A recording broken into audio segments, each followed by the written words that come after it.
Rick McCosker, thanks for joining me. Look, a lot of people talk about the Centenary test, the broken jaw, but you have got so much more of your career to talk about, which is, to me, more interesting. You know, a century at Trent Bridge, hooking Bob Willis, even, you know, later in life where you've, you know, I suppose changed careers in a way. Does that frustrate you that people talk about that all the time? Look, Michael, it does to a certain extent, but you get used to it and you have to accept the fact that your public persona, you can be put into a box, and that's how people perceive you. And so, yeah, accept that and just, live on. But I'd like to think that, you mentioned a few things, but I'd like to think that my life was more than that, and a lot more than that, actually. And that was only a small part of life. And, but people, they remember the Centenary test, and it keeps coming up and coming up, and the media keep regurgitating it. And, so, and people, they see that and they remember. And I think there must have been about 600,000 people at the MCG that day. A lot of people told me they were there. But I guess they were, but you never know. You, I've got to say, I was, when I used to play backyard cricket, I was Rick McCosker sometimes. Were you really? Yep. You were always good for a good 40 or 50. Wow, that's good to know. Which is about your average, wasn't it, in tests? Yeah, that's right. That's interesting you say that, because we played a lot of backyard cricket when I was growing up, and we lived on a sheep farm and played a lot of backyard cricket. And my favourite guy was Norm O'Neill. And so I was always him, but and he scored more than that mostly, and I loved the way he scored them, which is different to what I did. But it was interesting because I think so many people, Aussies, and this is, I think, where our love of cricket starts, in the backyard, and playing with your siblings and your mates and having a lot of fun. And I think that's, certainly for me, that's where the love of cricket started. Do you see it as much now, though? You drive around, you used to see, kids in the middle of the road and, oh, there's a car coming, It's sort of, I don't know, there's so many other things that can that get in the minds now. Yeah, you're true. That's true. And you don't, don't seem to see that as much. I think it's just the way society is these days. Times have changed. People's attitudes have changed. Yeah. I've got to declare something. And I've told you this before, but I was a carpet layer all my life. Yep. And I laid carpet in your house at Charlestown one morning, and we got there, and on the paperwork it had McCosker, and I'm thinking, I wonder if it's Rick McCosker's house, because you'd already gone to work. Yeah. And I got there, and we had to move furniture and pull up the carpet and all that sort of stuff.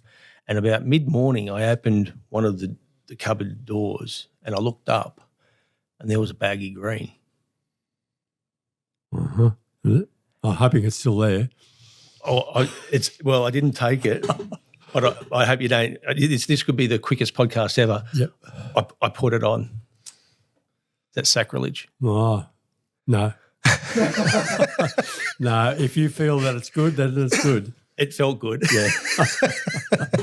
But do you have it pride of place these days? Yeah. Or? Yeah. I've actually got two, but I'm not telling you where they are. Need some more Burberlay?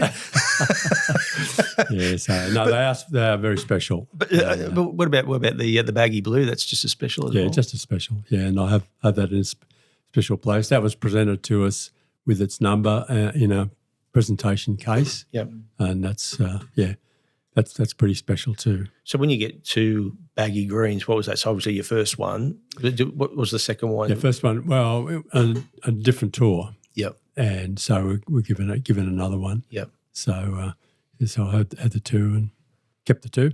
Also to the old World Series Cup, the yellow or gold or whatever it was. There's a replica of it. It's actually Ray Bright's, that one. Was it? Okay, yeah. So mine is actually in the World Series cricket area of the Bradman Museum in Bowral. Wow. So I've lent it to them. They've had it down there for probably a decade, I guess. That would be just, well, I mean, baggy greens, everything. But there wouldn't have been too many of those. No, not too many. And They're again, probably worth more than a baggy green. possibly. But far as I know, mine's still down in the Bradman Museum.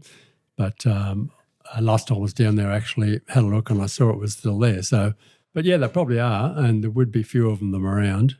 But again, I mean, they were all special because it was a culmination of a whole lot of work and a whole lot of luck and all that sort of thing.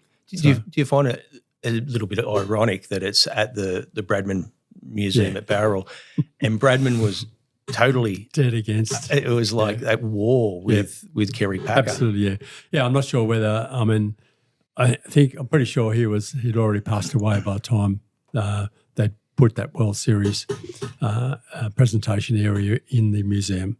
But he may be up there turning over in his grave. I'm not sure, but I would hope that he would accept that that's just cricket history, like everything else. Yeah.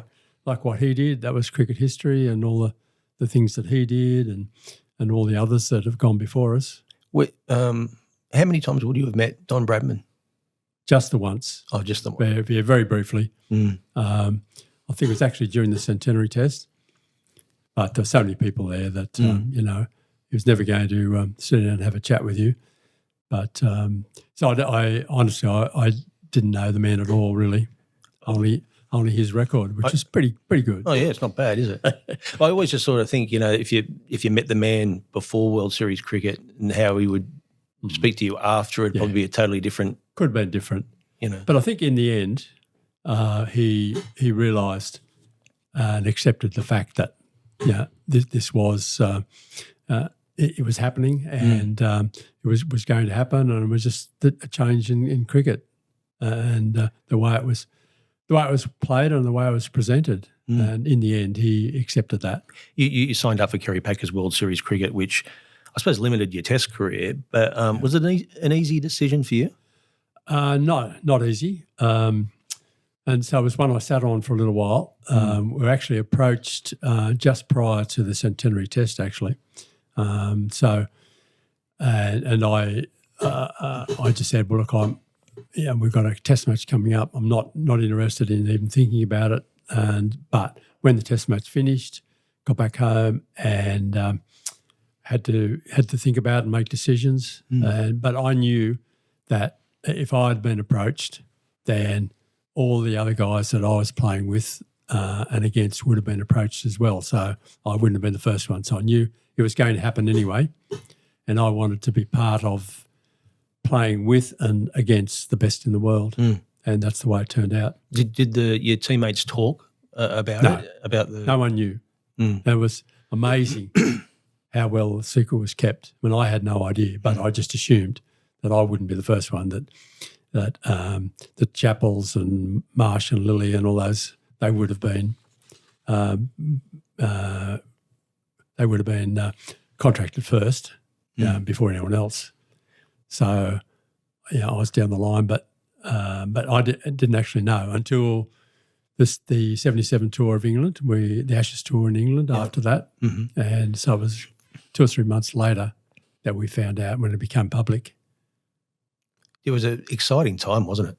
It was an exciting time. It was a tough time, but very, very exciting and a very hard work. There was a lot of travel, and every game you played was against the best in the world. So there was no going back to a Shield game or a club game. We were very ostracised. We couldn't go back to our clubs and practice, anything like that. So was there always that worry that it might not work and then you're not allowed to go back?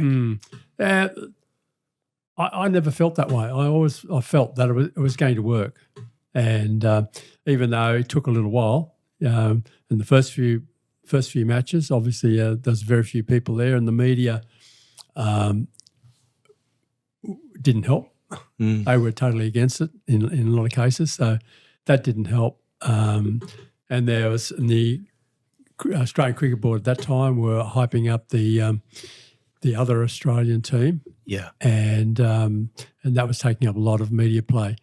But we always felt that it was going to work, and particularly when we had people like Richie and Afbeno, behind us, working hard, and the people involved with Kerry Packer, John Cornell and Austin Robinson, all those people, and they were good people. They're good, hard-working people.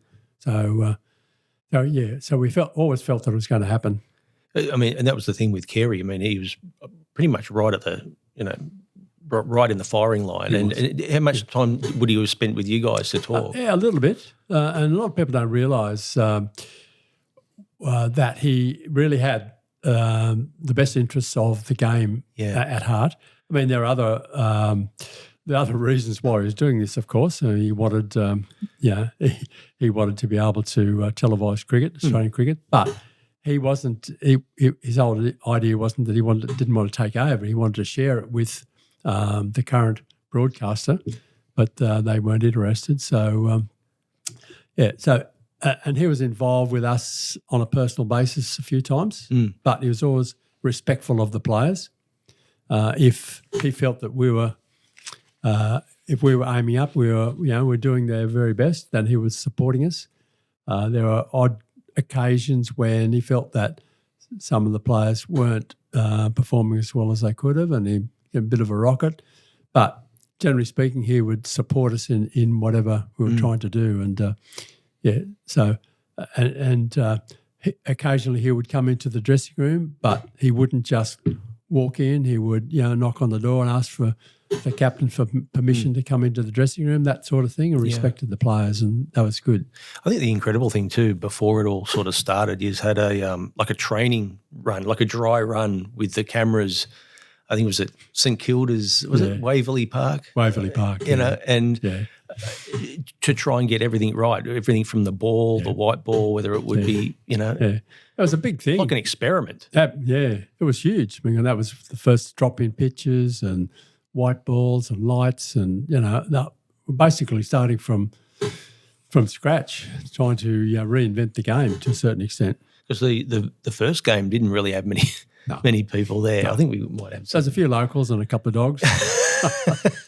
but when that was happening, here's a bit of a little bit of there. This was actually the train. It was no ordinary practice session at the Moorabbin ground. Just for a start, there was Dennis Lilly taking a cue from a photographer high on the stand behind him. And probably the most fierce competitor of them all, Tony Gregg, was deliberately edging the ball to the keeper, all for promotion. And even after practice, the cooperation continued. Squash it up a bit, fellas. You're getting your hair right there, Rick. Yeah. It's a different style of cricket under Packer. The players put aside the usual practice in the nets and batted with full field placings to overcome a lack of match practice.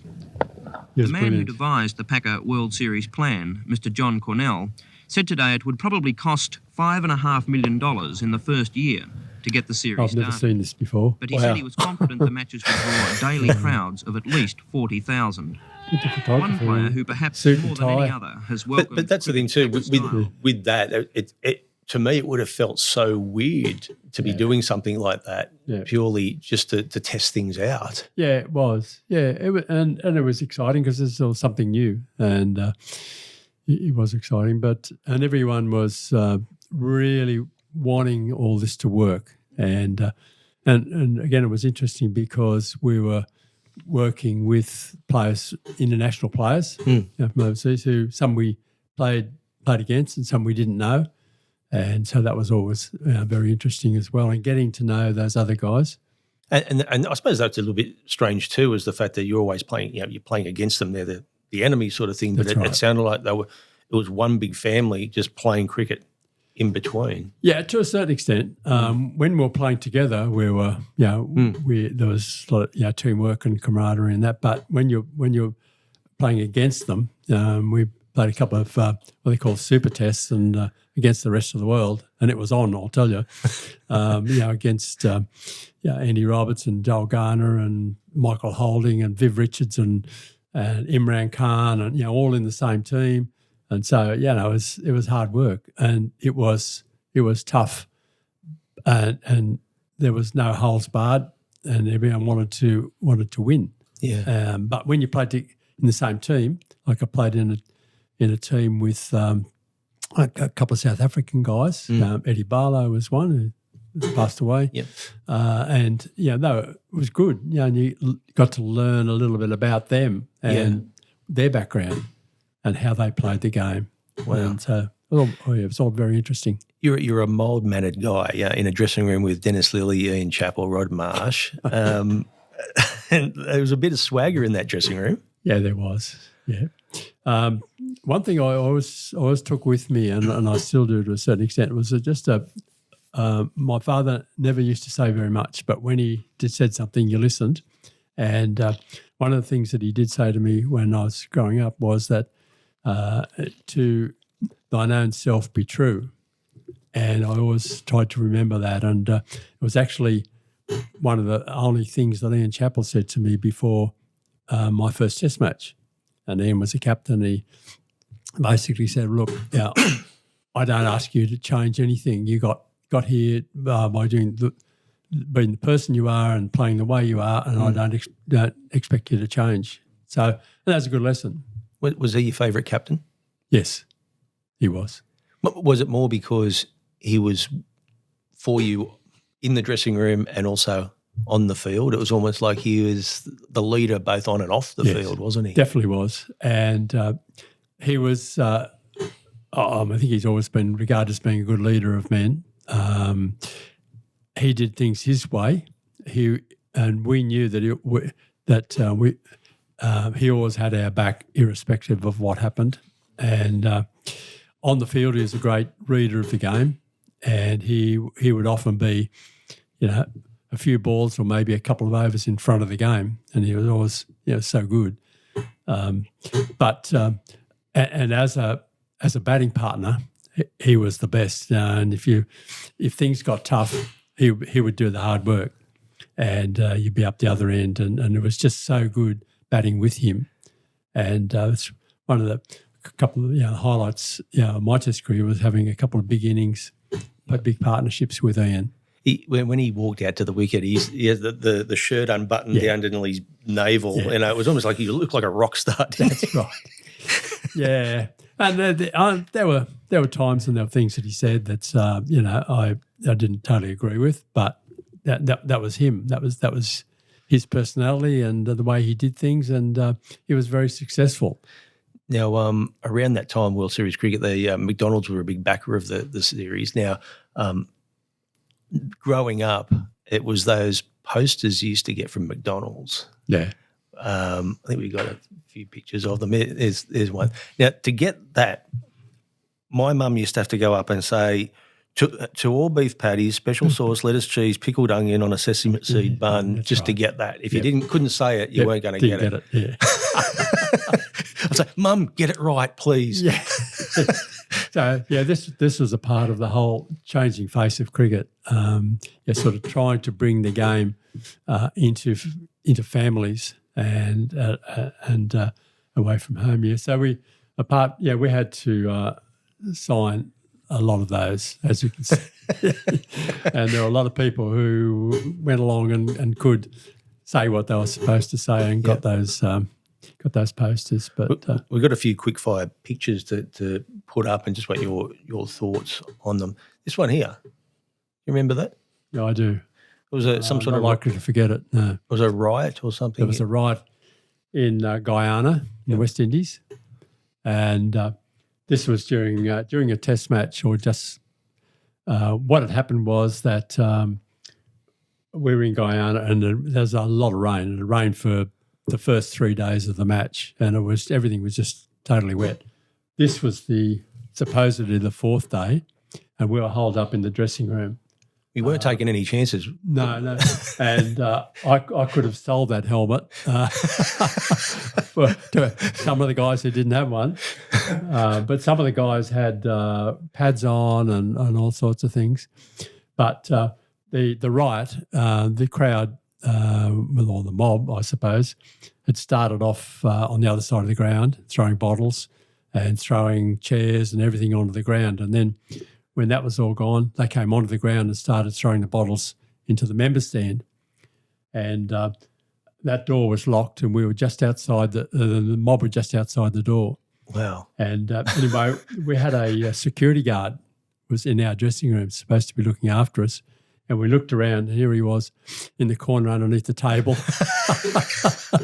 nowhere to be found. But just then, just as the mob were just outside the dressing room, the riot squad arrived and started firing rubber bullets. And within about a quarter of an hour, the ground was completely clear. There was no one there. I reckon you would have been safe. You got Lenny Pascoe in there. Lenny,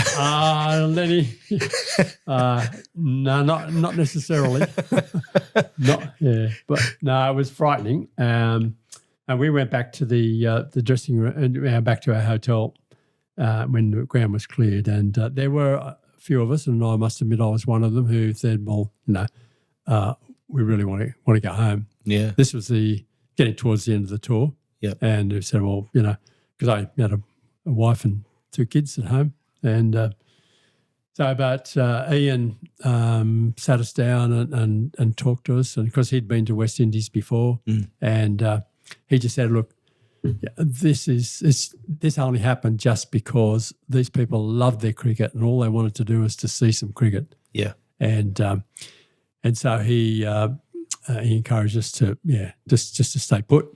Next day was bright and sunny. The game got underway, and it was as if nothing had happened. The crowd turned up, and last 2 days of the game, it went. There was no problem at all. You still weren't wearing your helmet at second slip, were you? No, actually, I wasn't. I didn't play that game. Oh, okay. Yeah, so I had a broken hand. Yep. Thanks to Michael Holding. So you got a name drop. Yeah, that's right. Yeah, well, it's his fault. So yeah, I didn't actually play that game, but I was 12th man. But it was an amazing time. Yeah, we've got another one. Look at this slips cordon. Wow. Yeah, that would have. That was probably in England on 75 tour. I'll tell you what, to 4 slips. To have Greg Chappell at third and you at 1, you must have. Greg was second. That was Ian at first. Just the way the picture was taken. Yeah. So Ian was first, Greg was second, Doug Walters third, and I was a 4th slip. Wow. So who was the best slips catcher you'd seen? Chappelli. Yeah. Yeah, he was good. Greg was good. Yeah. Greg was brilliant.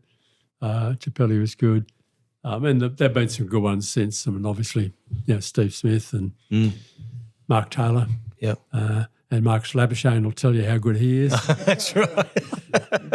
Exactly. We're talking about Doug Walters. We've got another one. What's this one? Yeah. It looks like a break in play there. Yeah, another rainy day at the SCG. So get the crib board out. I think Doug and I were the only ones who knew how to play crib. And I'd learned crib when I was, growing up. I might have been about 7 or 8 years old. My family always played cards. And so I had to play crib. So we'd spend many a wet day. He loved his cards, didn't he? He loved his cards. Loved his cards. And he was a good card player. And he had like a photographic memory.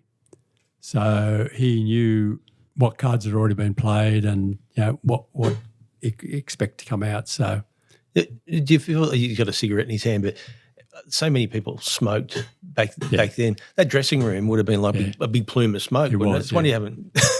So it's wonder half of us haven't got lung cancer, but and it's amazing that Doug no longer smokes, and he was introduced to a psychologist. Who just said to him one day, "Look, you're not going to smoke anymore." I'm not exactly sure how it all happened. Yeah. But anyway, Doug just shrugged and said, "Yeah, that's not going to happen."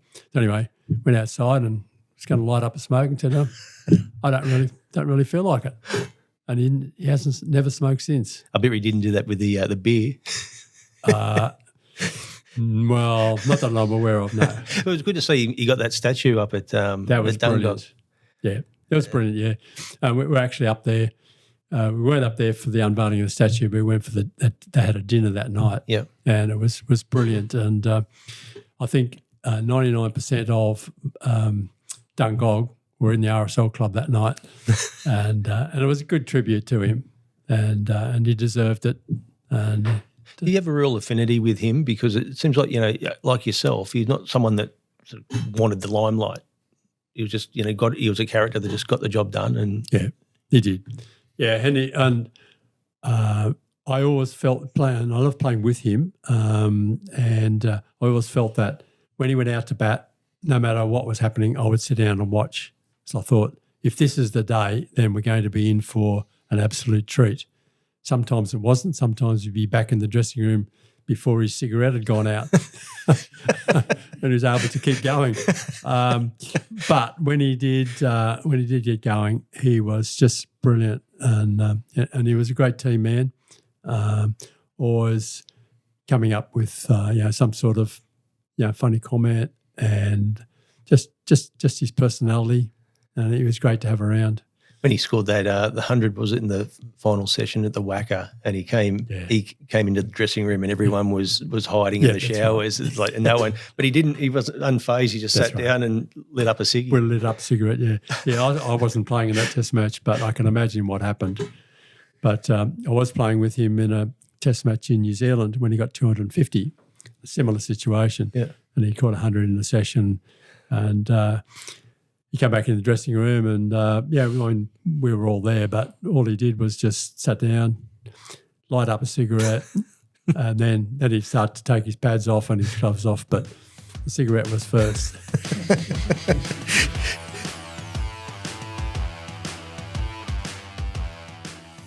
At Elk Architecture, we don't just design buildings, we shape the spaces where life happens.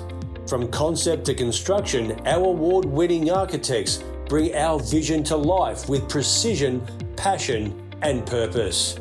Whether it's your dream home or your next big commercial project, trust Elk Architecture to build what matters most. Elk Architecture, designed for life, built for the future.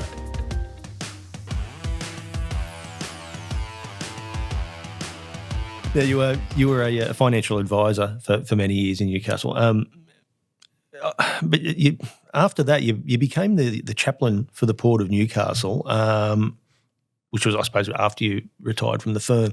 Right. A life-changing decision for you? Yeah, it was. Yeah, and yes, you're right. I did retired from work, and I'd just finished doing a 3-year Christian formation course, and at the end of that, I just started to think, well, what do I do now? And there's no way in the world I just wanted to sit back and do nothing. So I wanted to do something. And so I figuratively and literally got a tap on the shoulder, and I was asked, would you consider being a lay chaplain to the Port of Newcastle? And I just looked blank and I said, what does that mean? I got no idea. And so like, a large percentage of population of Newcastle had no idea what happened in the Port of Newcastle. And in our harbour, I knew it was a very busy harbour. There was cargo ships coming and going all the time, but that was the extent of what I knew. Yeah. So I thought, well, I've got nothing else happening at the moment, so I'll go and have a look. And so I had a look for a week, and I quickly found out that there was a need, a job to be done. And I thought, I was totally different to anything that I'd ever done and ever thought about doing. And so I thought, yes, I'll give this a go. And so it entailed, first of all, going up the accommodation ladder on the side of cargo ships, and they were very, very steep, and getting up the top and looking down. And the first thing I thought was, I'm scared of heights, so what the hell am I doing here? And the second thing I thought when I got on board and the cargo vessel started to move a little bit, and I get chronic seasickness. So I thought, what the heck am I doing? Thinking about doing this job. And I thought, well, the guy up there's got a great sense of humour. But that was the start of it. But I mean, a lot of people don't realise. I mean, you see these big ships sitting out at sea waiting to come in, and then they come in and it looks like the whips are cracking because then they've got to unload everything and all that sort of stuff. But it's the stuff behind it in regards to the loneliness, and being out at sea for a start, the fact that there's bullying. There's so many different nationalities, religions on board these ships, and a lot of people go missing. And never to be found or never to be even reported. So when they come into, I assume that when they come into port at times, there's a lot of stress on these guys' faces. Yeah, definitely is. And you're right. A lot of that has happened and it still is happening. We're trying to do whatever we can globally to make the life of the seafarer easier and better and more rewarding for them. But most of the seafarers that we get into Newcastle come from the Asian countries because most of our traffic into the harbour is coal vessels coming in to pick up coal and take it back to China, Japan, and places like that, into Vietnam. And so a lot of them are Asian people. And so they have contracts 9 or 10 months of the year, so they're away from home. And what they tell us is that they feel like they're a financial jail for them. They're locked in, They're locked into it, and they have to, because if they want to get married, raise a family, educate their children, the only way they can do it is to sign up as a seafarer and be away from home for 9 or 10 months. So it's a tough gig for them to start with. But then they could be on a vessel, might be a Filipino, and he might be on the vessel with 6 or 7 different nationalities. Yeah. And so they've all got different backgrounds, different cultures, different religions, different food, different way of life. So it's difficult for them to be locked into this environment for that period of time. So when they get into port, what we try and first of all, to encourage them for the captain to allow some crew to come ashore. By law, under the Maritime Labour Convention, they're expected or they're entitled to some shore leave, but it's only if they can get it, and only if there is an environment in the harbour that they're at where they can actually get off and there's somewhere for them to go. But fortunately in Newcastle there is. But the problem is that they're in, particularly the coal vessels, are in Newcastle for such a short period of time. They might only be in for 18 hours, maybe 24 hours. In that time, they've got to get load, they've got to get their provisions. Yep. They might have inspections from various government authorities. So difficult for the captain to allow his crew to come ashore. But that's our main aim, just try and get them ashore. And so, is that another thing too? When you see them and you can tell they are physically and mentally stressed. I suppose the language barrier would also be another problem, because some of them would probably need maybe like a psychologist to have a chat with. But it's probably not enough time before they're back on the boat. That's exactly right. Yeah, we have very little time. And we have to pick up the vibes. But if we sense that there's an issue and someone is distraught, then we've got to be very careful how we handle that. Because we can't get to the bottom of it because there's only a very short period of time. But we've got to be careful that someone, it has happened often, that they will maybe just slip us a little note and say, look, I haven't been paid for 2 months. Something like that.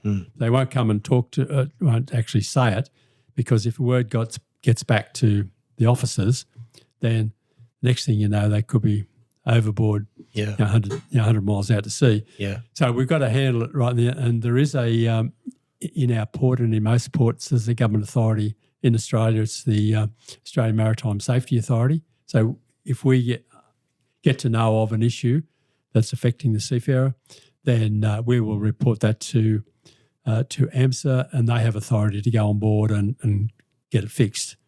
And they have authority to detain a vessel if it's until that has been fixed, whatever it is. But But we hear some terrible stories of bullying, and physical bullying, cultural bullying, even sexual bullying. Yeah. And the environment on board is often, not that good, particularly if the vessel is ancient, and some of them are. Would it be a case of sometimes they come off and say, we're not going back on? Yep, they don't want to. Yeah. And in my time, there was probably a couple of occasions where there was a runner, one guy on a Sunday night, he's a Vietnamese, and there was 11 crew come off, and only 10 went back, and we figured that the 12th guy was down in Sydney in the probably working in a Vietnam restaurant or something like that and loving it. Yeah. So that happens. But then if that happens, then Border Force get involved, and they're pretty active as well. Indians love their cricket. There have been a few where they've got off. Would they recognise you? Not anymore, but as soon as they hear the name, and we've got some of our chaplain in there and a couple of volunteers. If we've got some Indian, they will go up and make a point of pointing me out and saying, this is so. Anyway, as soon as they know, then, it's on. Well, that might actually make them feel better for that little bit of time. I think so. Yeah, and so I think it's very important just to sit and have a chat with them and talk about cricket and ask some questions, and who's their most favourite cricketer, and it's funny, you get some funny answers, different guys, but a lot of them will say that their best cricketer in their time was Ricky Ponting, and some will say Michael Clarke, and then occasionally they'll say Sachin Tendulkar. But so it's they love Australians, and they love Australian cricket, and they know more about any cricketer in the world than any other country. They know all about them. They know your statistics, know how many tests you played, and all that sort of stuff. So, I just want to talk about your values. You describe yourself as a man of faith rather than being a religious man. For people out there, they probably wouldn't know the difference. Okay. It's interesting, and a lot of people think that. Look, if you go to church or you pray and that sort of thing, that you're religious, but you don't have to be. You can have a faith, and you can have a strong faith, and without having to do all the other stuff that tends to put you in a box that that you're a religious person and you're a God botherer and all that sort of stuff, but. I certainly don't feel that way, and I know a lot of people are not like that. And we just have a belief that there's a higher power, and just thankful that I've had a very fortunate life, and not all of my doing. There is a power other than me, and. And I think this is very important, particularly in this work with with seafarers, and we don't talk about religion with them. But what I do as being a Catholic, what I tried to do wherever possible or whenever it's requested, I'd organise a Catholic service on board the vessel, and that was they just love that so much, particularly the Filipino seafarer. Yeah, they have a very very strong faith. And so I was able to do that about 13 or 14 times, actually, take a Catholic priest on board, have a mass service, and it was just so special for those people. And so that's what it was all about. It wasn't about, saying that, you should do this and you should do that and talk about all those sorts of things. It's about what you do and not necessarily what you say. So that's one of the things about our Seafarers' mission is that it's all about what we do and not necessarily about what we say. So that's why we're there. When did you find your faith? Was it on an Ashes tour? I think I already have. I already had it, but I didn't really fully realise it until I went to I was invited to go to a Catholic weekend called Casillo, and this is that's a Spanish word meaning it's a short course in Christianity, and it's all about community and having a faith in community and walking together. And I think that was when I fully realised that there was something there, and it was a lot more than what I had before. And that was back in 1979. 1989. Mm-hmm. So, this was after I'd finished playing cricket. Yeah. So, but I still, even as I was growing up, my mother and father had a strong faith. And so, to a certain extent, I guess I was living in their faith until I found my own. I thought it might have been on the 1975 tour when your auntie was taking you around all the cathedrals. Yes, she was. Yeah, that was beautiful, and I really enjoyed that. And I was so fortunate I was able to do that. But and there are occasions when things happened. And I remember I was in Manchester before. This was in 1977. Mm-hmm. I was in Manchester, and I felt that because we were travelling and playing all the time pretty much, I didn't really have a chance to go to a mass service. So anyway, this particular time I did, went in there and I was just there and just minding my own business. And the priest, as part of his final comments, he said, I believe we have an Australian Test cricketer in our congregation today, and I feel that he's not feeling very well. At that stage, I was having a pretty terrible tour, and he said he's feeling troubled at the moment. I said, "Now, how in the hell did you know?" I had no idea how he knew. Anyway, I walked back to the hotel, and the next game was at Trent Bridge, Nottingham, and we were in the bus to the ground, and I said to Rod Marsh, and I broke the unwritten rule: you never make a statement as to what you were going to do during the test match. So I said to Rod, I just feel like I'm going to get 100 in this test, and so and just completely out of the blue, I got 50 in the first innings and 100 in the second innings, and so just little things like that. They sort of. You should have went to mass before every innings. I thought about that. Maybe I should have, but didn't get the opportunity. But that turned my tour around. Yeah. And it's just little things like that. And there have been many other things, in life that, it just changes your life and makes you think about that there is something else out there. Mm. Just on those Ashes tours, like that 75 one, it was relentless in playing games. Yeah.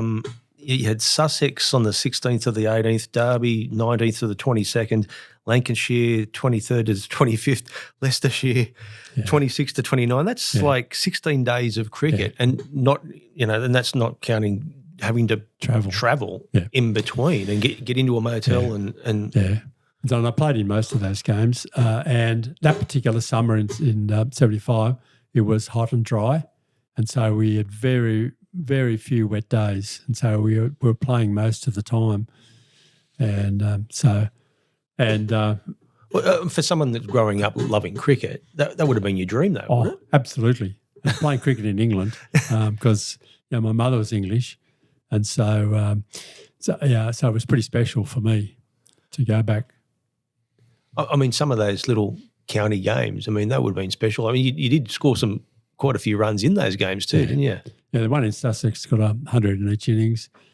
So it was pretty tiring actually when you're continuing playing and then finish the game and you have to travel to the next, book into a hotel and then the next day go and play again. So because it was a big thing for the counties, wasn't it? To have a touring team, especially Australia. Yeah, we used to get good crowds, and and obviously the tours they don't do that these days. It's go in and I feel it's their loss, the touring team's loss. To play those games is very important. Certainly was to me, because I'd never been to England before, so it was important for me to find out and understand how to play in England. It's different. But just to, and it's important to the local counties, of course. And for them, as well as the interest in cricket, it was a financial situation as well. And so it was very important. But it's not the way it is these days. And your mum would have been cock a hoop when she found out, but being English yourself. Absolutely, yeah. Yeah, she was. She loved it. How many times in your lifetime have you met the Queen? 4 times. Yeah. Yeah, so on a first name basis, were you? Sorry, on a first name basis? Not exactly, not exactly. But look, she was just a beautiful lady. She was really, really beautiful, and that situation there, the Centenary Test. She was very gracious. Well. There's another one. Yeah, that's a different one. So I met her once in Buckingham Palace at the beginning of the first World Cup. Yeah, we were there. Met her on those 1977 tour, which was her Jubilee year. Met her twice on the MCG. So anyway, it was good. But she was a lovely lady, and on the Centenary Test, and I was a bit concerned because I knew I was very ugly, had a very ugly face. She took it all in, and she just asked, concerned how I was feeling, and hoping that I was okay. But I would have been more worried about what the stunt Dennis Lilly pulled. I think we got a picture of that too. Yeah. Here we go. Yeah. Unfortunately, I was Did you know what was going on? I did. Unfortunately. Well, I didn't know he was going to do that. But because I was in the dressing room. Is that why did Dennis put you next to him to take the heat off? Exactly right. No. He asked me, because we knew that she was going to meet the team on the field at the afternoon tea break. So the guys were just going to come straight off the ground and not into the dressing room. So we had to take their jackets off. And so they all had their jackets. And so Dennis came to me and said, when you bring my jacket out, make sure there's a piece of paper and a pen in the pocket. Mm-hmm. And I should have twigged, but I didn't until he took that stunt. So he was a bloody larrikin, wasn't he? He was, yeah. He did crazy things in his life, but I wouldn't have been game to do that. But he did. But she was gracious and said, look, I'm sorry, Dennis. I can't in front of all these people. But she did send him, she did do a little autograph and send it to him, and it was on his mantelpiece in his living room at home. Oh, beautiful. I saw it. It was beautiful, yeah. Wow. So you grew up in the country, north of Inverell, on a sheep farm. On a sheep farm, yeah. That would have been an experience back in the early days. I loved those years. So I lived there until we sold the property when I was 13, and we moved into Inverell town. Was many droughts back then? Yes, there were droughts, and there were bushfires and all of those floods, everything. And so, it was just the way of life in the bush. But, I really, really enjoyed those times, particularly shearing time. Yeah. We were just growing up and we were kids and we were allowed into the shearing shed and helped doing some of the jobs in the shearing shed. But the best time was at Smoko when the shearers would stop and have a smoko, and they'd be having their tea, they'd be sitting around and they'd be telling tales. And this is where we used to learn a lot of language, and Dad would just used to sit there and he'd just shake his head and he'd just smile and this is all part of growing up. Just don't tell Mum. Don't tell Mum. That's right. But isn't it so many Aussie cricketers, they grow up in the country? I mean, Doug Walters, for example, it's a real good grounding, isn't it? Yeah, I think so. And I was fortunate. I when I left, or just when I was still at high school, I started playing in the senior competition in Inverell, and I got into a team of really, really good senior players, and they were a good team and they were good guys, and they mentored me, and I really, really learned a lot about the game and how to be part of a team. Yeah. And I'm guessing it was the same with Doug and a lot of the other guys that came from the bush. Yeah. And those guys, they loved their cricket.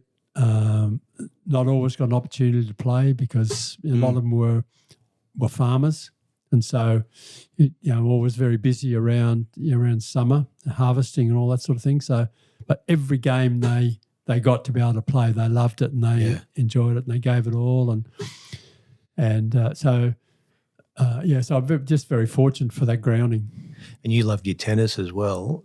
Was there a dream of playing Davis Cup? Nah, it's funny you should say that. As I was growing up, I had a dream one night that in June one year I was playing in the final of the men's singles at Wimbledon and scoring 100 at Lord's in June at the same time. Yeah. So obviously that didn't happen, but there was a time when I thought, would I pursue tennis in a professional career? But circumstances happened, and when I was 20, I was asked to be captain of the Northern New South Wales Colts team on a tour in New Zealand, and that was a catalyst. Decided, I think I should try and play cricket, and so I was encouraged and told that I should go down to Sydney and try out, and so that's how it happened. So take it the property at your house would have had a tennis court and a cricket. We did. It's amazing, yeah. We had our Sydney cricket ground and MCG and Lords was at the back of the house, and Wimbledon was at the front of the house. We'd actually built it ourselves, and it didn't have any fences. It had the net was wire netting. That was our net. No back fences. So if you hit the ball past, if you let the ball go past you, you had to go way down the mulga to get your ball back. Just staying on tennis. Who was your favourite growing up? I was Ken Rosewell. Yeah. Rod Laver, Ken Rosewell, and the beautiful thing about it was I actually got to play with and against Ken a couple of times. Oh wow! On a social occasion. Yep. Just like a promotional thing. I played in doubles against him and a couple of times, and I played in a singles game up at Roach Resort up in Nelson Bay. The Roach Racket Resort, with Tony. Yeah, played a game against him, and then one time we played a test match in Perth, and this was just at the opening of the Burswood Casino. Yep. And the day after, we had a doubles match. So I played with Peter McNamara, and David Hooks played with Paul McNamee. Wow! And that was so special. That was brilliant. I love that. But just meeting, I suppose, a hero. I mean, did you get nervous? Because again, when you're thinking about being that person in the backyard and you finally meet that person, that's right. And you've met the Queen and all that sort of stuff, but someone like that would give you butterflies. Probably more so, yeah. And met John Newcomb and you think, well, what the hell do I talk about here? I mean, he probably doesn't want to talk about tennis, and you find that he wants to talk about cricket. You want to talk about tennis. Cricket, I want to talk about tennis. It's the same with the Macs. They want to talk about cricket, and so so that was a very fortunate part of that life, and just thinking, met so many beautiful people that you enjoy meeting and it was wonderful. Tennis is another thing where we were talking about before. You don't see as many kids playing in the street with cricket, but back in the day, you could walk around suburban streets and there'd be a tennis court. Tennis court. And the saddest thing is, I mean, I worked in the country in the media, and certain places like Tamworth and Wagga, and you drive into an old town and you see this abandoned clay court, weeds growing through it, and I think there's even one near Dungog. And you think to yourself, that used to be thriving once. People used to go there every Saturday morning, and it's sad. And I actually said to a cameraman once, I'd love to do a documentary on somehow reviving this tennis court into where people want to come and play just socially, but just get it back on its feet again. Just like that a labour of love. That would be a wonderful thing to do, but good luck with that. But you're right. I mean, we do try and do quite a bit of road trips, and you're driving along and you see this abandoned tennis court, and even sometimes next to cottages, just going along the road. Yeah. And people lived in the bush, and they would have a tennis court beside their house. And now it's just overgrown with maybe weeds. that's your next project. Yeah. I'm not sure I've got time. It'd take more than my lifetime, I think. You were the eldest of 7 siblings. No doubt you were always Australia in the backyard when you were playing cricket. Not always. We had to toss the bat, and as they do these days, it's you have a bat toss, and so whoever won the toss, Hills or hollows, hills and hollows, and you had a choice if you won the toss. But those days, our test matches were always Australia and England. So if you won the toss, you were always Australia, of course. And we used to have one of those ABC radio books that they used to come out every Ashes tour, and in the middle of them there'd be score sheets. So we used to score our own test matches. And I remember the Australian team at that stage. We'd have the openers be Colin McDonald and Jim Burke, and then there'd be Neil Harvey and Norm O'Neill and Brian Booth, and you'd have it all down, and you'd do your scoring, and it was great fun. I suppose those times there was just not a trouble in the world, was there? No, and the world was way out there. Yeah. We were playing on our own SCG. Not realising that, certainly not for me anyway, realising that one day I would actually walk out onto the SCG and play and the MCG and Lords. But in our minds, that's where we were. Yeah. You mentioned Lords. You weren't a fan of Lords when you went there, were you? Not really. I enjoyed the tradition, and I enjoyed being, okay, I'm now at Lords, and this is the traditional home of cricket. But from a physical sense, the ground itself was nowhere near as good as most other test grounds that I'd played on, and the dressing rooms were terrible. There was an old building, and it was all pretty terrible. Just about every time we went to Lords, probably for three times I was there, it rained a lot of times. So, but look, just being there and being the presence of the game of cricket and what it all meant.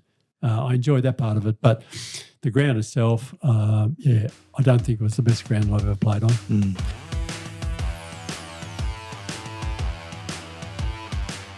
Tired of missing out on the best properties? Stop searching, start winning. At Optimum Buyers Agency, we work for you, not the seller. We negotiate harder, we move faster, we find the homes others don't. Off-market deals, smart strategy, real results. Whether it's your first home or your forever home, we make it happen. Optimum Buyers Agency, your edge in a competitive market.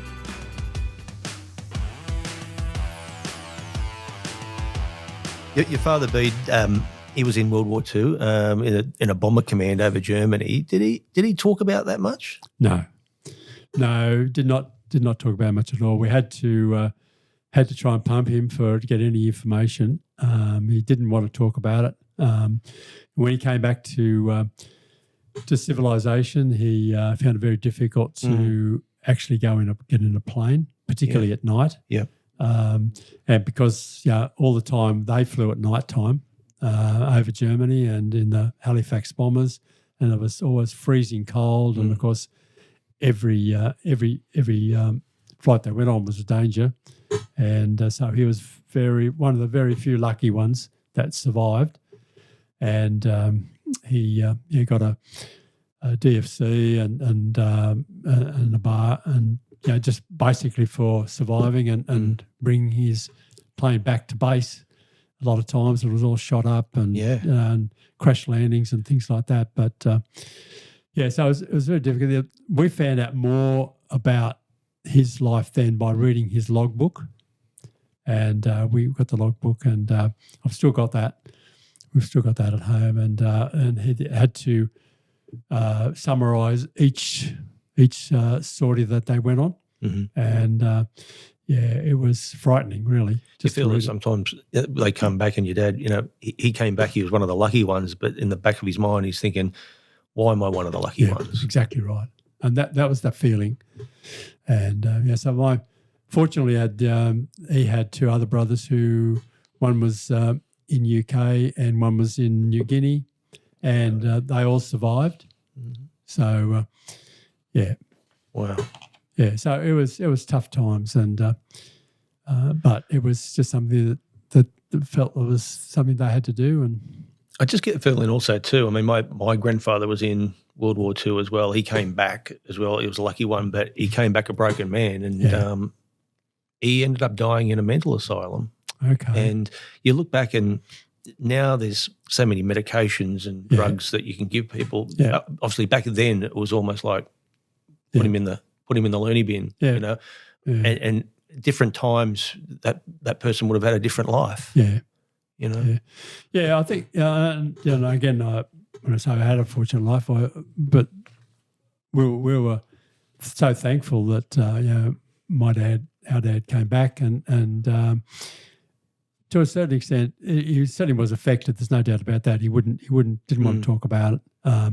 One thing that did happen is that during the while he was over there, he took up smoking, and he smoked like a chimney.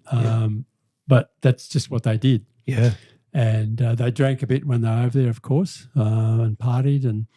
But when he came home, he didn't want to do any of that. Yeah. But fortunately, he was able to come back onto the farm and get back into farm life, what had always been his life before then. Yeah. So I suppose back then, men, it was hard men didn't talk about things like that, did they? They kept their feelings that's right. intact. Yeah, and that's one of the reasons why I understand what happens with people, particularly men in rural areas. And this is why we try and do what we can through our New South Wales Baggy Blues, where we go on trips to rural areas and taking a message and want to have the conversation to men in rural areas about mental health and how they can, what they can do about it, where they could go and should sort of think about it and talk about it and that sort of thing. So.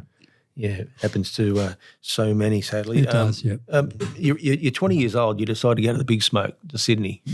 That would have been bloody scary. It was scary, and I didn't want to go. But you had a job though. I had a job, and I got transferred in my job in the bank. Yeah. But in my hometown, I loved the town. I loved the people. Good mates. I could play any sport that I wanted to, and often 3 or 4 sports in the one day. And my family was there, and so and I didn't want to go, but eventually I decided, well, I should do this, otherwise I might have regrets.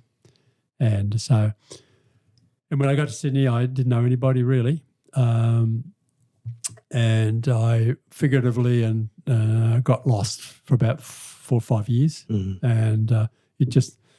As you can imagine, the Sydney of the 60s was the trilogy of drug, sex and rock and roll, none of which interested me at that stage. Yeah. Just a boy from the bush. So I was out of my place, and it took a while to come to terms with it and to be able to and I did. It got to the stage where I had to make a decision. I made a goal, and I gave myself 12 months to get into the New South Wales side. This is when I was playing first grade in Sydney. So I'll give you 12 months. If I'm not in the New South Wales side, then I will go back to the country, and knowing within myself that I'm a failure, that I didn't achieve. And so, fortunately, I got in the New South Wales side, and so then. When I got there and I played a season, and I started to enjoy this, and this is not a bad life. And I played with and against some test players, and I thought, well, if these guys can do it, maybe I can. So I set myself another goal, and so within 18 months, if I'm not in the Australian side, well, then I'll have to be content that I'm just playing state cricket and not really fully achieving. So. But it was a fair few years before you made that New South Wales side, wasn't Yes. it? I mean, so you're playing grade cricket, and Yeah, it was about six years. was that probably longer than you thought you'd stay?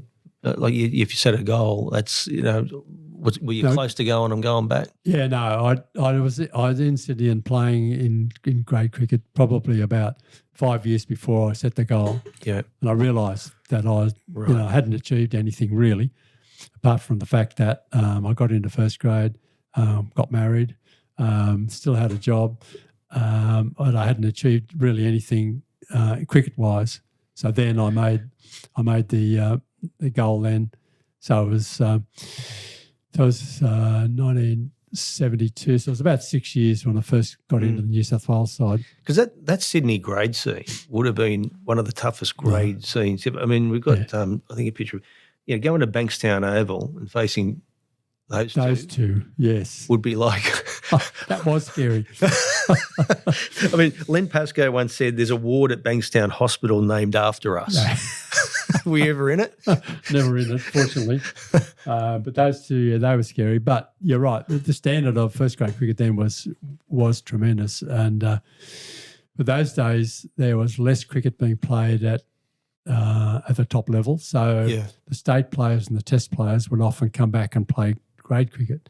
And so you'd play, against, Doug Walters and Kerry O'Keefe and Brian Booth and those guys. It was very tough. I mean, it probably wasn't an option because you had a job. But, if you're looking back saying if I say these days they do it all the time, they move interstate to another state, you may have been playing Shield cricket a lot earlier. I don't know. Yeah, possibly. I was never in my thinking that I would even consider going into another state. I was a New South Welshman and I always wanted to play for New South Wales, so never thought of going interstate, playing anywhere else. Your first day at your job was a pretty profound day as well, wasn't it? You're well researched. Yeah, my first day in Sydney, I was totally lost and didn't know where I was. But anyway, I reported to the head office of our bank and they had no idea what I was doing there. So they said, well, you just go down to the first floor of the building and just sit there for a while until we work out what we're going to do with you. Anyway, I walked in and there's this huge big room and totally full of women, girls, and I nearly freaked out. Just, boy from the bush, and I was ready to... That should have been the greatest day of your life. Should have been, but I was ready to turn around and run away. But no, that was a bit scary. The first person who came to me and with a big smile on her face and said, "Hello, my name is Meryl, welcome." And so she turned out eventually to be my wife, and we've been married 56 years. Wow. And so, so that's how it started. I mean, it took a while for something to happen, but it happened. And, so it was a pretty traumatic day. But what makes a marriage last 56 years? A lot of work. That is hard work. You have to a lot of give and take, and accept the fact that we're different people, and we are, and we always have been, and we're still different people. Accept the fact that that we are different, and give the other person freedom to be who they want to be, but within working together. And actually, it's very similar to being in a cricket team. You got 11 people who are all different backgrounds, but you've got to get everyone together, in the same goal, working in the same direction. And it's the same with the marriage. You were to get into that New South Wales team. You had to play a state selector, didn't you? You are well researched. Yes, I did. And he was a spin bowler. Yeah. And did you cart him all over the place? I thought about how should I deal with this, because I knew we were playing Chatswood Oval and he was a leg spinner, and I had a few runs on board before he came on to bowl, and I thought I knew he was the chairman of the selectors, and I knew there'd been some talk about possibly possible state selection. And I thought, well, how do I deal with this? Do I cart him around, or do I let him bowl me out and be in his good books? And I thought, no, I can't do that. And so anyway, I kept going, and I did actually get 100. And I'm guessing that's probably the catalyst to being selected in the state side. I just looked, and you talk about spin bowlers. I looked up some of your stats as a bowler. Your bowling style says leg break. You're exactly right. No wickets in Test because you bowled no overs. That's correct. No wickets. I could have had some wickets in Test, maybe. No wickets in ODIs because of no overs. Yep. But you got 2 for 28. Where was that in a first-class game? You must remember those 2 wickets. I certainly do, as if it was yesterday, yeah. And I reckon those 2 batsmen remember it too. I'm sure they're trying to forget it because it was a Shield game against Western Australia on the Wacker, on the old Wacker. Oh. And so how good is that? And you're pushing off the fence? we're actually, the situation of the game was we both teams scored heavily in the first innings. It was going to be a first innings game. And so we batted first and we got quite a few runs, and second, and they batted and they looked like getting our score. And there was a Test player who was batting, a guy called Tim Zura, the wicketkeeper. Yeah. Anyway, he was batting and he was 100. And so I thought, I've got to do something silly here. So I came on and bowling into the female doctor. So I was lucky to actually get the ball up to the other end. Anyway, he somehow or other, he must have lost concentration, and I got him caught and bowled. And that meant that their number 10 came in, and we looked like, we could win this, on the first innings. Number 10 batsman came in, and it was Dennis Lilly. And I knew exactly what Dennis was going to do. He didn't rate me at all. So I put 3 guys on the fence on the onside and 3 guys on the fence. And first ball, sure enough, he went for a slog and was caught on the boundary. And so that were my 2 wickets, and we end up winning the game on the first innings. And so I looked at the scoreboard, and the scoreboard between Dennis Lilly and myself was probably about 12 to Dennis and 1 to me. So I batted a lot against him. Because you guys had some famous battles in the state. Yeah, and I loved batting against him. It was a bit scary at times, but he was just such a great competitor. And you felt within yourself, if you'd got runs against him, you're going okay, you're having a good day. Was he the hardest one to ever face? I think as an all-round fast bowler who could do everything, yes, he was my number one. There was about 25 West Indians not far behind him. But this is the thing too. Recently, we've had Test matches which has only lasted 2 days, and especially the game on Boxing Day, Boxing Day Test. When that was happening, I knew that I was going to interview you in a few weeks' time. I was thinking, imagine Dennis on that first morning. Yeah, he would have been unplayable, but but I think in our era, and I know this is, you shouldn't do this. Go back to the good old days, but you tend to try and stick it out, and we weren't playing T20. 2020 at that stage. So we weren't playing ramp shots, or we weren't playing reverse sweeps and those sorts of things. That wasn't in our DNA. So the whole idea, particularly as an opening batsman, was to get through to drinks. And the best thing, one of the good things was that you wanted your 12th man to bring out a drink for you, drinks after an hour. So then when you'd had that, well, the next good thing I look forward to is lunch.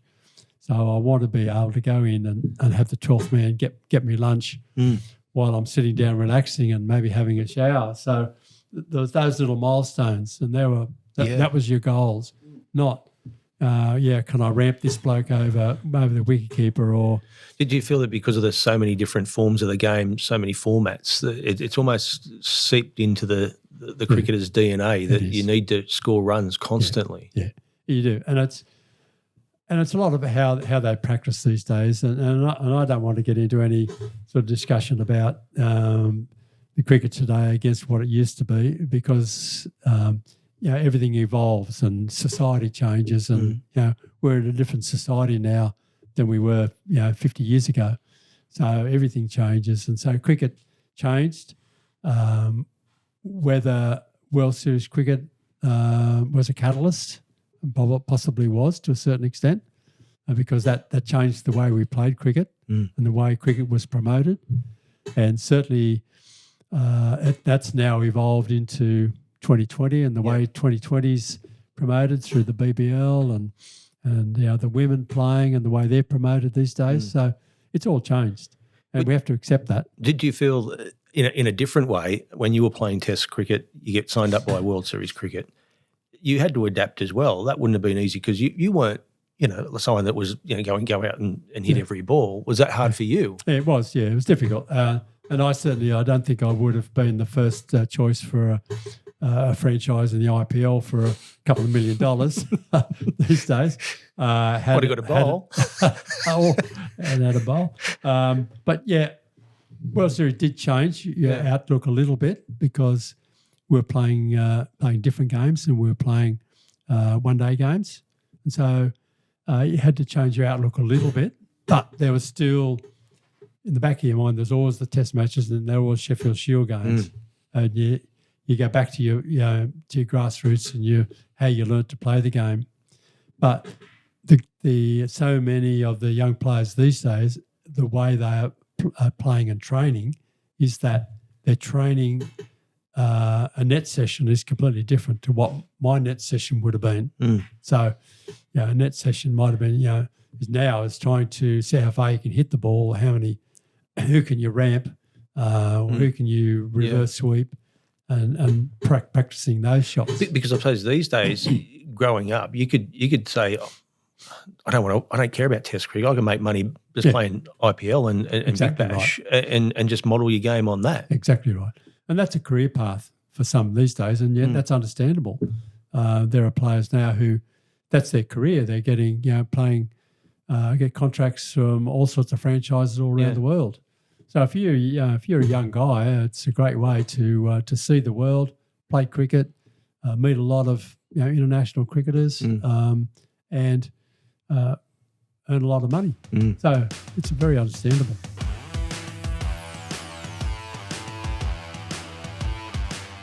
This isn't just a gym, it's where limits get broken.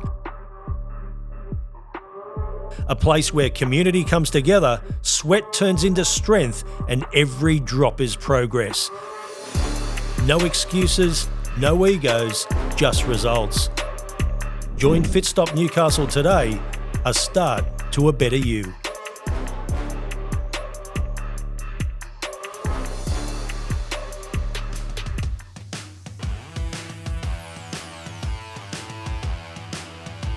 Your Test debut, January 4, 1975. 11:30 in the morning. Yeah. That's etched into your brain, isn't it? There you are. All right, that was a pretty good team. I'll lucky. tell you what, if you're going to go into a Test team, that's the one you want to. Yeah. I was the new kid on the block there. And they were all seasoned Test players, and that was great. You hit an 80. You said you didn't look at the scoreboard while you were doing that. You wish when you got to 80, you wish you did, Ned? I don't know. I don't know. It was just something that I didn't do. I never really looked at the scoreboard very often. I used to count my runs until I was double figures, and then that was it. I never used to really look at the scoreboard unless it was necessary. When you're trying to, it was a run chase or something like that, and you had to work out how many runs you had to get in such a time. But at that stage, I had no idea. I was batting with Ian as my new Test captain, and I was thinking there was a big crowd in the SCG, and it was a good wicket.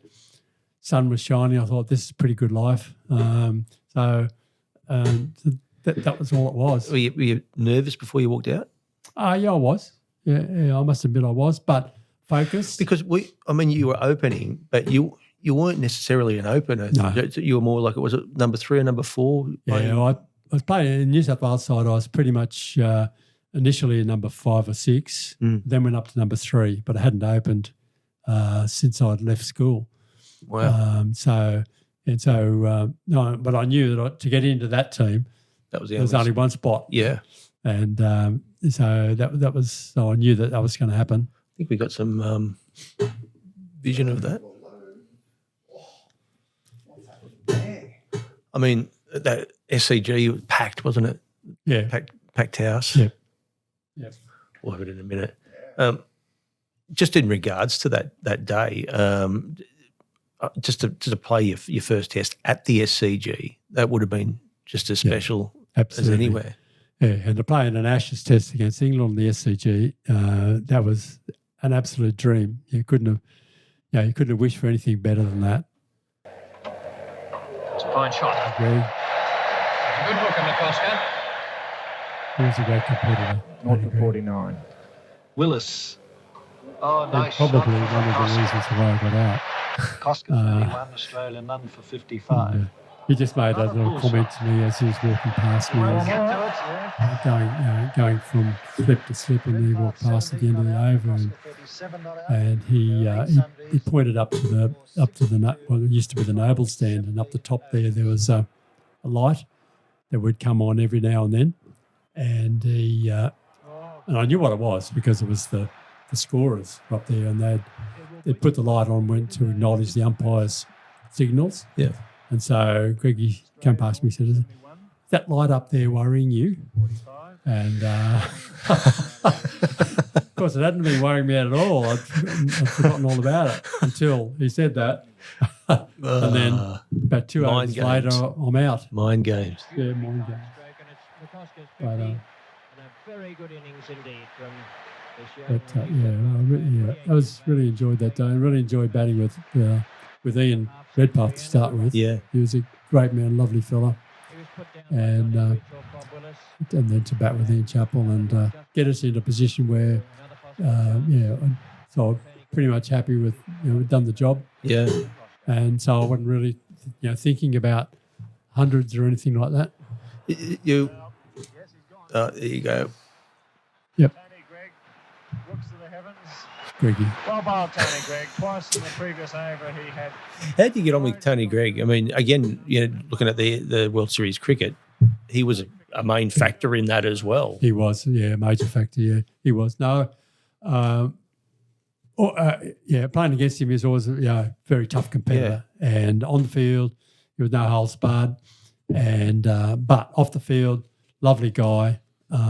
Always come in and have a beer after the game. Always have a chat. And so I always got on very well with Tony. Yeah, matching helmets that day? That was when they first came in. They were terrible. Oh, that was shocking. Looked like highway patrolmen. Yeah. Then they had the Perspex cover across the. And that was. It would have fogged up, wouldn't it? Absolutely fogged up, and you felt claustrophobic. You couldn't breathe properly. It's almost like let's put something on their heads that will make it even harder for them to bat. Yeah. They were heavy. Yeah, they didn't last long, fortunately. You make the Ashes tour not long after that, but before the Ashes tour, you detoured to Canada first and played a couple of games in Canada. We did. Here we go. Why? To be honest, I got no idea. We had 2 weeks. We played one game in Toronto and one game in Vancouver. Sorry, and then we had another game on Victoria Island, which was washed out anyway, so we didn't get to play that one. This one lost by 5 wickets. We did in Toronto. We're playing on the old Koya matting. I've played on one of them. Yeah, I'm sure you have. Yeah. They had one at Hillsborough for a while. Yeah, we played it's on not one of those. fun. And the team we played against had quite a few expat West Indians in England, in the English side. I'm not sure whether there was any Canadians there at all. I guess there were, but yeah, they beat us and they were cock a hoop. And, but I think there was part of the reason was it was a fairly social couple of weeks. Yeah. And we found the Canadian people just lovely people and great hosts, and we were wined and dined, and so that was one of the reasons why we lost that. That was I suppose a precursor for the inaugural World Cup, which he's got to the final, lost to the West Indies, but a great experience nevertheless. Absolutely, yeah. And just to play against the West Indies, that was my first game against the West Indies, and the first game overseas for you, in England, I take it, yeah, certainly my first game, in England. The lead up to the first game was actually against Pakistan, and we beat Pakistan, and I played 3 games leading up to the final, and but to play in the Lords, wonderful game of cricket, and we ended up losing by 17 runs. But just to see the batting witness it at first hand, Clive Lloyd and Rowan Canhigh and Viv Richards, it was just amazing. You'd win the Ashes series 1-0, and you're the Wisden Cricketer of the Year in 1976. That's a pretty good achievement. Nice little bucket cap there. Oh, I love it. Great hat. That's an incredible achievement. Yeah, particularly for an Australian. But Ian Chappell and myself were Wisden's cricketers for that, basically for the 75 series. Yeah. So that was pretty special. I'm going to bring something up. I know, don't hate me. The Centenary Test, as we mentioned before, everyone thinks about that. Here it is. Is it? So Willis again. Sean, he's pulled it on. Hit him in the face. He's hit him in the face. He's dragged it onto his wicket. McCosker looks as though he's got a nasty cut there. 9 times out of 10, that would have went to the fence. Some blood, and the England players immediately called in for somebody to come on and I knew it was going to happen. give him some treatment. Because as an opening batsman, you get a pretty fair idea when a fast bowler's going to bowl a bouncer. Yeah. Where it hits McCosker. And I'm thinking, for the hook, up in the fails to move sufficiently in the line and inside the just line. bad technique. And takes a blow Should have got inside it. the cheek. He goes onto his hand. And that was the worst thing of all. Landed on the stumps. Well, that was a most. I was thinking, up in the stand there, got these guys watching Don Bradman. What would he do with this? He'd probably smash this in front of square leg for 4, and the crowd would go berserk. I thought, well, yeah, maybe I could do that. But it didn't quite happen. But you're looking back, especially with the tragedy with Philip Hughes, do you ever think back and go, geez, I could have been very lucky? Yeah. Very. So lucky. I mean, could have gotten on the side of the head, but I was very fortunate, and so for a while, certainly for our first few tests of the 77 tour, which was pretty much straight after the Centenary Test, I did have a bit of trouble with the short ball until we got to Trent Bridge and I got that 100, and that made all the difference. It was okay after that. You know what? I know you don't like the stigma of the broken jaw, but I think to me it's folklore that you actually went back out in the second innings, where these days that would never happen. Yeah. You'd be still in hospital. You wouldn't be allowed to be. I wouldn't have passed the HIA test. I was feeling okay. I mean, it wasn't. It was a lot worse than it wasn't as bad as it looked that way. So it looked pretty terrible. And Kerry O'Keefe was your runner. I suppose you've given him some funnies for his after dinner speaking ever since. Yeah, he's dined out and on that second innings. The fact that he's opened the innings for Australia in a Test match, and he was always thankful for me for that. But then have to go out and be a runner for me later.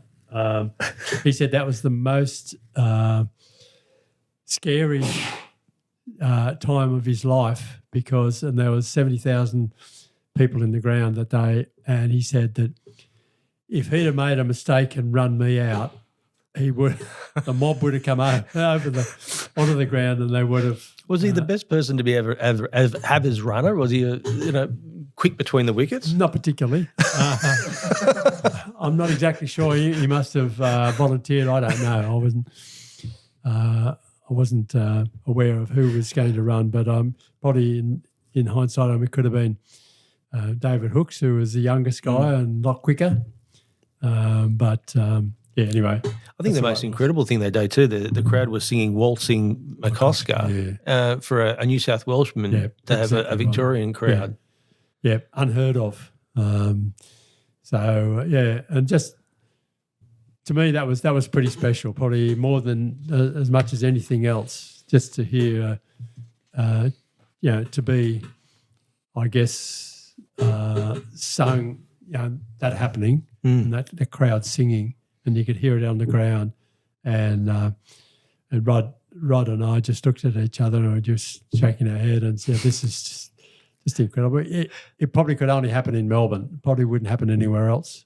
And also, we talk about the different times of what way professional cricketers are now to back then.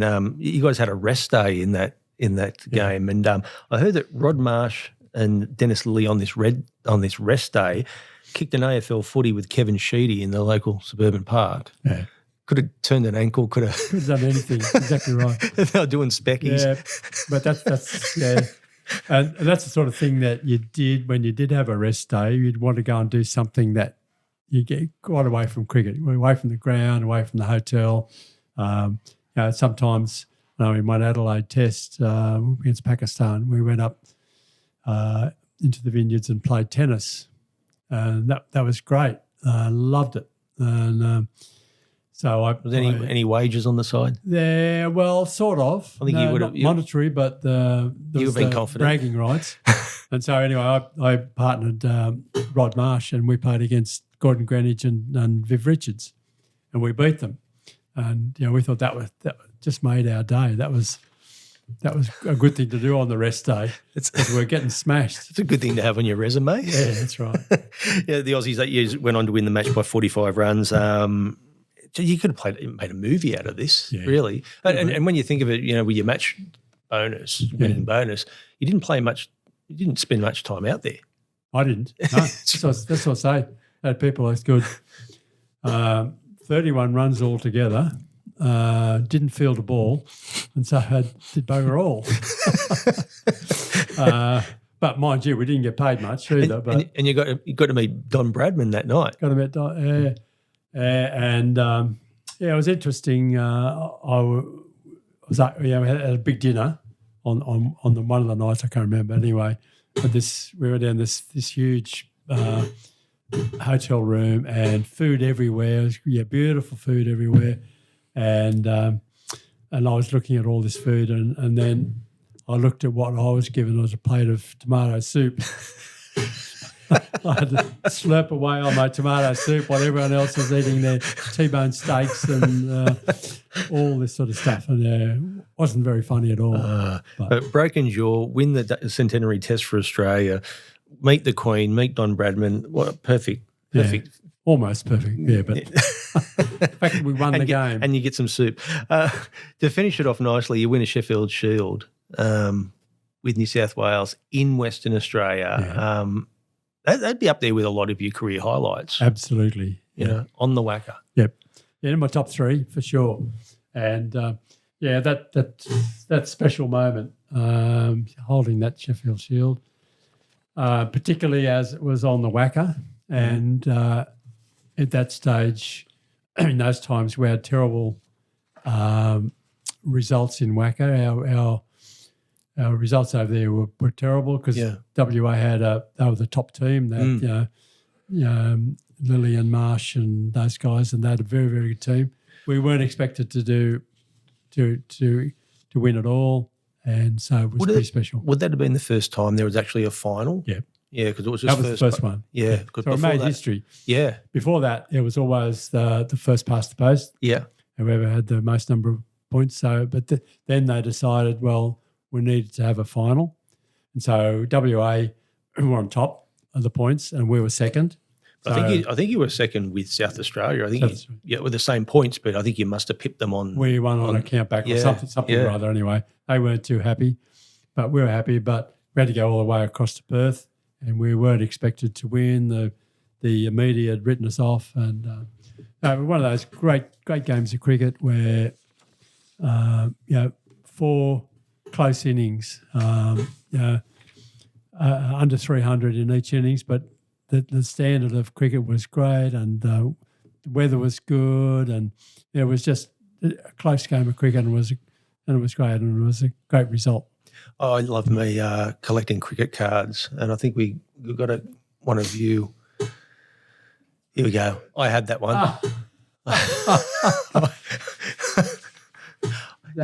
I used to, in the lounge room, I used to have a marble and a bowler on one end. It was like Dennis Lilly or someone, and you used to flick the marble, and that's how I used to play lounge room cricket. Yeah.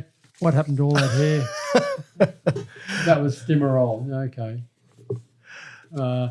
Those were the days. Absolutely. And also, too, you played, was there a couple of games of Shield cricket in Newcastle as well? Yeah, we did. Was that you were back living in Newcastle? Oh, yeah.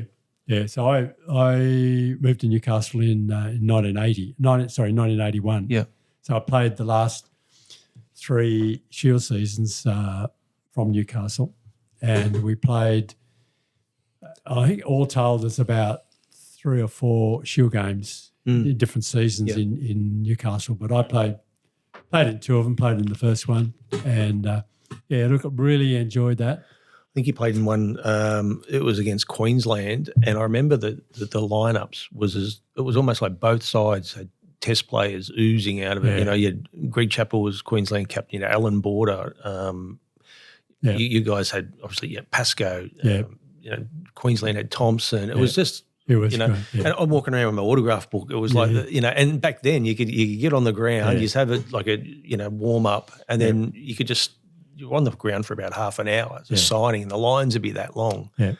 No, it was good. It was good times. And we actually enjoyed playing on number 1, but visiting teams didn't. And first of all, and you could understand, because when they came to play New South Wales, they wanted to play on the Sydney Cricket Ground. Yeah. And you could understand that. But to have to come up to Newcastle, whilst they enjoyed the fact that, wonderful beaches and good lifestyle and that sort of thing. Yeah. But to them, it was an away game, and it was up in the bush, and it wasn't quite right. Is it sad that we don't have Shield games anymore? Absolutely, yeah.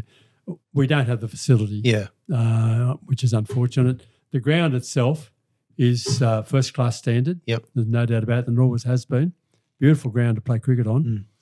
But the facilities are not up to standard. I would love to see even a BBL game here or even a WBBL game. Yeah. It would be fantastic, but the lights probably wouldn't be strong enough, and the crowd facilities are not good enough, and the dressing room facilities are not good enough. So we can't expect to get a game like that here until that's changed. For a game that happens just once a year for 4 days. Yep. Just getting back to what you're saying about players wanting to play on the SCG, there was when I was at Channel 10, I think they had a poll between the Shield players on would they rather play in the regionals or play at the SCG, and it was overwhelming the SCG. They would rather play at the SCG with no one there than play on a regional deck at Coffs Harbour that could be a bit dodgy. Yep. Absolutely. It's the same with us. When we went to Melbourne, occasionally we'd have to play St Kilda Oval or someone like that. And, we wanted to play on the MCG, even though it's this huge, big stadium and hardly anyone there. But you wanted to play on the major grounds. What made you want to come back? What made you want to live in Newcastle? What was the allure there? Partly because that was a result of World Series cricket. I was given an option, an ultimatum really, with my employer that you either continue being a banker and work here full time, or you go and play cricket. And so at that point in time, I wanted to continue playing cricket.